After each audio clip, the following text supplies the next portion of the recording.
Greetings, ladies and gentlemen, and welcome to this latest edition of Tales from Outer Space. Hope you enjoy. Story number 1. Surviving for Fun, written by Totally a Ninja. The Vesha are a warrior race through and through, summarized as Viking-like warrior religion, a medieval knight class system, and a picturesque Bushido code for their social culture. Their diplomats are survivalists. Fail to survive and meet their standards, and you'll be politically stonewalled in any attempts at negotiating with them. Hence, with your addition to the Galactic Conference, we had hoped that your more, hardy nature, that we could rely on you to attempt to interact with them. The previous challenges and attempts are recorded and archived. You have had access, and from the frankly insane amount of requests, not only accessed them, but studied them quite thoroughly. All matches are recorded and shared live to allow for last-minute intervention and to their people to check the worthiness, so to speak. After all, anyone can survive in a fully automated state-of-the-art mobile camper with emergency survival bypass. Upon realizing the purpose of the challenge, many have tried and failed. I hope that your chosen contender can do well, for his own good and the future relations with the Vesha. No warriors, Counselor Nantar. We have chosen our best survivalist to handle the situation. Whilst unorthodox and a tad eccentric, he is without a doubt unmatched in his skill. Whilst I do not doubt your claims, Ambassador Graves, looking at his profile I must profess the confusion at some things. For the sake of brevity, why have you chosen this, entertainer? My species lacks a translation for his profession. Why not choose a military asset of yours?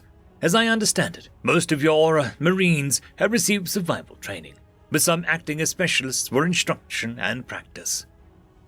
I see. This is perhaps a lapse in our cultural exchange. Allow me to initiate an amending of that mistake on my part. He is what we call a survivalist, something he does for fun, and now the entertainment of others. He originally started on Terra, with his parents being nature enthusiasts on several fronts. He grew up with a love for nature and a foundation of survival. His father hunted in eco-friendly ways, and his mother was a biochemical expert. He came to learn the trade from them, and upon reaching 16, he was slipped into the frontier ship. His parents were distraught at first, but eventually came to terms with his need to explore.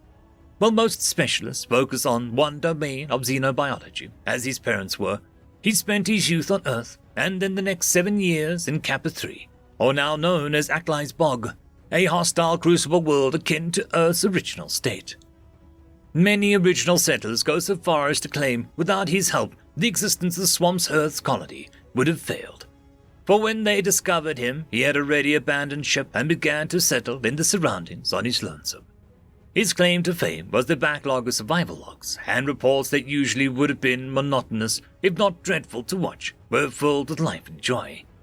When the communications arrays was established 2 weeks in, the first messages out was a recording of his laughter as he attempted to wrestle a bog wraith with his bare hands for study.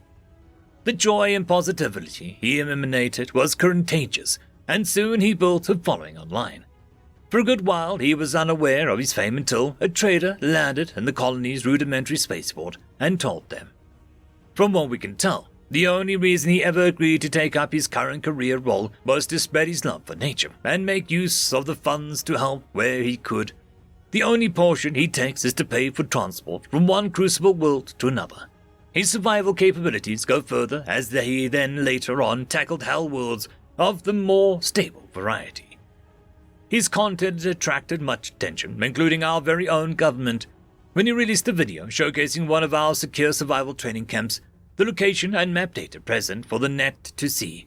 As such, we attempted to track him down and failed miserably. Countless credits were spent in a feeble attempt to detain him for questioning. The only reason for his capture was his boredom of the chase and had news of his event, where he willingly surrendered himself and volunteered himself for it. So by all means, I do understand the confusion. By no means do we intend to take this as a joke. He is our foremost expert in survival in a vastly different environments and conditions. The only concern that you should have is whether or not he will leave once the competition is over. Excuse, did you say he traveled to Hellworlds for entertainment? Never mind. It appears his shuttle has arrived. If you would excuse me, I would go greet him. Thank you for the insight, and I will follow you up on the gaps in our cultural exchange. Of course. Oh, before you go, Counselor, should I have my assistant prepare a data package of his previous, ventures, let's call them? From the sounds of it, the Vesha might enjoy such content. That sounds excellent. Hopefully they will accept it, as this might facilitate some goodwill. Thank you, Ambassador Graves. May the stars shine upon your spirit. Likewise, Counselor Entar. End of recording.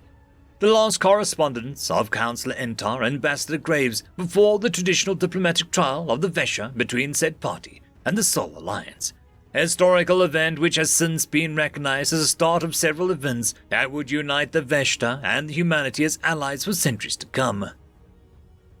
End of story. Story number 2.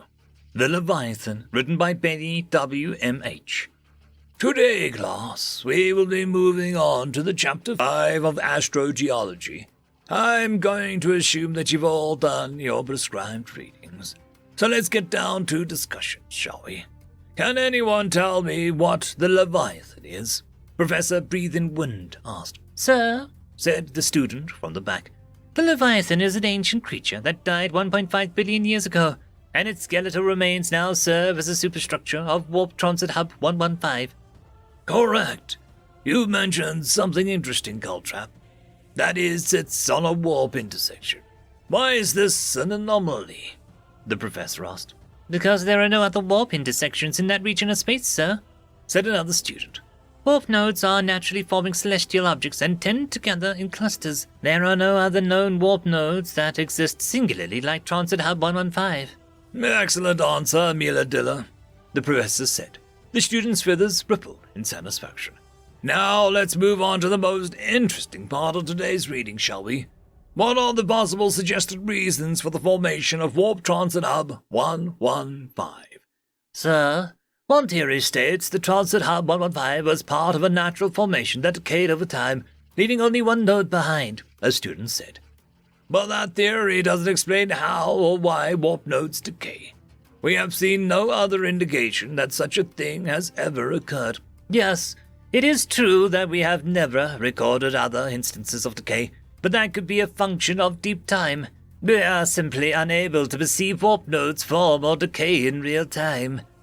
That is irrational, to subscribe to a theory that describes something we apparently cannot detect, and thus cannot prove. Exactly. It's magical thinking, not scientific. We might as well explore the idea that the node is artificial. Artificial? Since we're practicing magical thinking, we might as well entertain the idea that wizards built the nodes, scoffed a student. Please, my students, let's keep our cynicism off the table. You mentioned wizards, Meal. Please do elaborate, the professor said. A wave of giggles ran through the class. I was just... Meal stammered. I was carried away. Sorry, Professor. That's all right, Meal. I'm sincere in my question, though. Would anyone like to elaborate on this concept of wizards? Do we have any evidence? The professor said. Actually, yes, there is, Prof. Mila Dilla said. The idea stems from an examination of the Leviathan. The previous researchers found some anomalies in the remains of the creature. While trying to ascertain the cause of death, the scientists found evidence of trauma in the Leviathan's bones. It appears to have died from external trauma, not a natural death. What does that have to do with the transit hub? Another student asked. We have never seen another creature like the Leviathan or found more remains. It is possible that the death of the Leviathan released such a significant energy output that it caused the warp node to form, Amila Dilla said. The Leviathan is huge. It is larger than some planets, in fact. Are you suggesting that long ago something killed a planet-sized creature?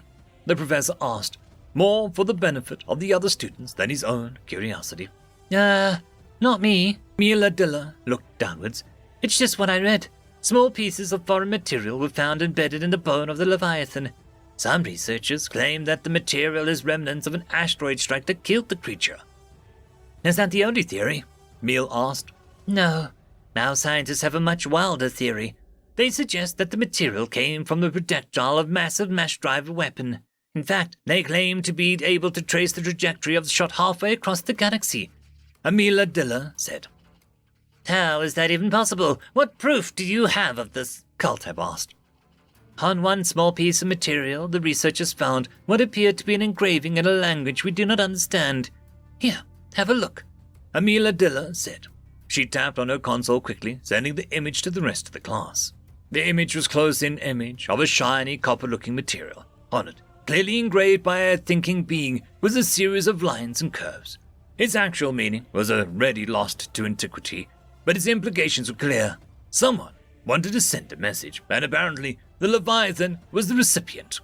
Eat this, bitch! End of story. I'd quickly like to thank the T5 channel members and patrons. Caspar Arnholtz, Cam Maxwell, Lord Azrakal, Dragzoon WRE, Holly Sister, Ambrose Cattell, and Quantum Wednesday. Thank you very much.